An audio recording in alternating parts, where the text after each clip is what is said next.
கிறிஸ்துவுக்குள் அன்பான தேவனுடைய பிள்ளைகளே, ஆண்டவராகிய இயேசுவின் நாமத்திலே உங்களை அன்புடன் வாழ்த்தி இந்த நிகழ்ச்சிக்கு வரவேற்கிறேன். கர்த்தர் உங்களை இந்த நாளில் ஆசீர்வதிப்பார். உங்களுக்கு தேவையான நல்ல ஆலோசனை தந்து நடத்துவார்.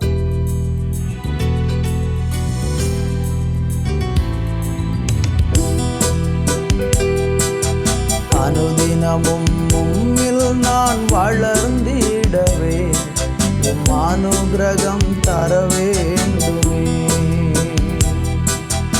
அனுதினமும் உம்மில் நான் வளர்ந்திடவே உம் அனுக்கிரகம் தர வேண்டுமே. என்னால் ஒன்றும் கூடாதையா, எல்லாம் உம்மால் கூடும். என்னால் ஒன்றும் கூடாதையா, எல்லாம் உம்மால் கூடும். அனுதினமும் உம்மில் நான் வளர்ந்திடவே உம் அனுக்கிரகம் தர வேண்டுமே. அனுதினமும் உம்மில் நான் வளர்ந்திடவே உம் அனுக்கிரகம் தர வேண்டுமே. என் ஞானம் கல்வி செல்வங்களெல்லாம் எல்லாமே குப்பையென்றெண்ணுகிறேன். என் ஞானம் கல்வி செல்வங்களெல்லாம் எல்லாமே குப்பையென்றெண்ணுகிறேன். என் நீதி நியாயங்கள் அழுக்கான கந்தை என்றே உணர்ந்தேன் என் இயேசுவே. என் நீதி நியாயங்கள் அழுக்கான கந்தை என்றே உணர்ந்தேன் என் இயேசுவே. அனுதினமும் உம்மில் நான் வளர்ந்திடவே உம் அனுக்கிரகம் தர வேண்டுமே. அனுதினமும் உம்மில் நான் வளர்ந்திடவே உம் அனுக்கிரகம் தர வேண்டுமே. என்னால் ஒன்றும் கூடாதையா, எல்லாம் உம்மால் கூடும். என்னால் ஒன்றும் கூடாதையா, எல்லாம் உம்மால் கூடும். அனுதினமும் உம்மில் நான் வளர்ந்திடவே உம் அனுக்கிரகம் தர வேண்டுமே. அனுதினமும் உம்மில் நான் வளர்ந்திடவே உம் அனுக்கிரகம் தர வேண்டுமே. பரலோக பிதாவே, பரிசுத்த ஆவியானவரே, இந்த நல்ல நாளுக்காக நன்றி அப்பா. உங்கள் மகிமைனால எங்களை நிரப்புங்கப்பா.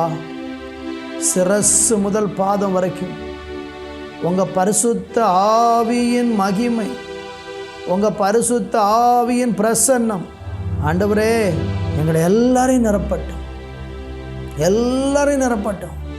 தொடுதல் உண்டாவதாக இயேசுவின் நாமத்தில். சிரசிலிருந்து பாதம் வரைக்கும் ஒரு தெய்வ மகிமை ஒவ்வொரு பிள்ளைகளை நிரப்பட்டும் அப்பா. எங்கள் வாழ்க்கையை நீங்கள் உயிர்ப்பீங்க, பயனுள்ள சாட்சியாக மாற்றுங்க. இயேசுவின் நாமத்தில் ஜெபிக்கிறோம் பிதாவே, ஆமென், ஆமென்.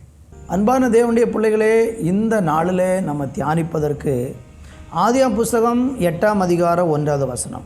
தேவன் நோவாவையும் அவனுடைய பேழையிலிருந்த சகல காட்டு மிருகங்களையும் சகல நாட்டு மிருகங்களையும் நினைத்தருளினார்.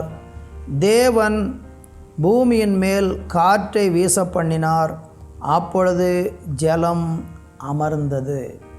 வாசித்த இந்த வேத வசனத்திலே நோவாவை ஆண்டவராகிய கர்த்தர் பேழையில் ஏறச் சொல்லி அவனையும் அவனுடைய குடும்பத்தையும் ரட்சித்ததை குறித்து ஆதியாம் புஸ்தகம் 6ஆம் அதிகாரத்திலிருந்து நீங்கள் பார்க்கலாம். முந்தின 2 அதிகாரங்களையும் அந்த நோவா எப்படி தேசத்தில் உண்மையாக இருந்தார், தேசம் எப்படி அழிக்கப்பட்டது, இவர்கள் எப்படி காக்கப்பட்டார்கள், நோவா எப்படி தேவனுக்கு கீழ்ப்படிந்து நடந்தார் என்றெல்லாம் உள்ள காரியங்கள் 2 அதிகாரங்களிலே எழுதப்பட்டிருக்கிறது. ஆனால் இந்த 8ஆம் அதிகாரத்துக்கு வரும்போது ஆண்டவர் பேழைக்குள்ளே இருந்த நோவாவையும் அவனுடைய குடும்பத்தையும் ஆண்டவர் நினைத்தருளினார் என்று பார்க்கிறோம். என்னை கேட்கிற அருமையானவர்களே, இந்த நோவாவினுடைய பேழையில் நோவாவும் அவனுடைய குடும்பமும் பிரவேசித்த பிறகு தேவன் அந்த பேழையினுடைய கதவை மூடினார். இப்போ இவங்க வெயிட் பண்ணிகிட்ருக்குறாங்க, கடவுள் எப்போ கதவை திறப்பார் என்று. கடவுள் அடைத்ததை கடவுள் தான் திறக்க முடியும். வேதம் சொல்லுகிறது, ஒருவரும் பூட்டக்கூடாதபடி திறக்கிறவரும் ஒருவரும் திறக்கக்கூடாதபடிக்கு பூட்டுகிறவரும் ஆகிய தேவன் என்று அவரை பற்றி நம்ம பார்க்கிறோம். அவர் பூட்டினா யாரும் திறக்க முடியாது, அவர் திறந்தால் யாரும் பூட்ட முடியாது. இப்போ நோவாவை ஆண்டவர் அந்த பேழையிலிருந்து நினைத்தருளின உடனே ஒரு காற்றை ஆண்டவர் வீச பண்ணுகிறார். வீச பண்ணி அவங்கள அந்த பேழையிலிருந்து வெளியே கொண்டு வருகிறதை நம்ம பார்க்க முடிகிறது. இந்த வார்த்தையை கேட்டுக்கொண்டிருக்கிற என்னை கவனிக்கிற அருமையான சகோதர சகோதரிகளே, உங்கள் வாழ்க்கையிலையும் சில காரியங்கள் இன்றைக்கு வாசல்கள் அடைக்கப்பட்டது போல இருக்கலாம். நீங்கள் வேதத்தில் 1 சாமுவேல் புத்தகத்தில் படித்தீங்கன்னா, ஆண்டவராகிய கர்த்தர் தான் அன்னாளுடைய கர்ப்பத்தை அடைத்தார் என்று எழுதப்பட்டிருக்கிறது. அப்போது ஆண்டவர் அடைத்ததை ஆண்டவர் தான் திறக்க முடியும். இப்படி தேவன் நமக்காக எல்லாவற்றையும் செய்ய வல்லவர். நீங்கள் ஆண்டவர் அடைத்திருக்கிற ஒரு வாசலை நீங்கள் போய் திறக்கிறதுக்கு எவ்வளோ முயற்சி பண்ணாலும் அந்த வாசலை உங்களால் திறக்கவே முடியாது. நீங்கள் பொறுமையோடு காத்திருந்து நீங்கள் ஆண்டவரிடத்தில் ஜெபம் பண்ணி, எனக்காக வாசலை திறக்க வேண்டும் ஆண்டவரே என்று சொல்லி அவருடைய வேலைக்காக காத்திருந்தால் மட்டும் ஆண்டவர் அதை செய்வார். அன்னாளுடைய கர்ப்பம் அடைக்கப்பட்டிருந்தது, ஆனால் கர்த்தர் அதை திறந்தார், அவளுக்கு ஒரு ஆண் குழந்தையை கொடுத்தார். அதற்கு பிறகு நீங்கள் பார்த்தீங்கன்னா அன்னாளுக்கு இன்னும் 5 பிள்ளைகளை கூட கொடுத்து அவளை ஆசீர்வதிக்கிறதை பார்க்கிறோம்.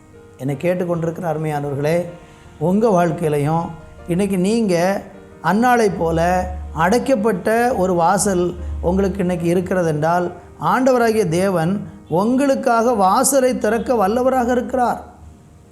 அன்னாளுக்கு எப்படி ஆண்டவர் கர்ப்பத்தை திறந்து அவளை ஆசீர்வதித்து 3 குமாரரையும் 2 குமாரத்திகளையும் கொடுத்து சாமுவேலையும் சேர்த்து 6 பிள்ளைகளை கொடுத்து கனப்படுத்தினாரோ, அப்போ ஆண்டவர் அடைச்சதை அவர் திறக்கும்போது 1 அல்ல, நீங்கள் 1 தான் கேட்டிருப்பீங்க, ஆனால் கர்த்தர் உங்களுக்கு அதை 5 மடங்கு 6 மடங்கு கொடுத்து உங்களை உயர்த்த முடியும்.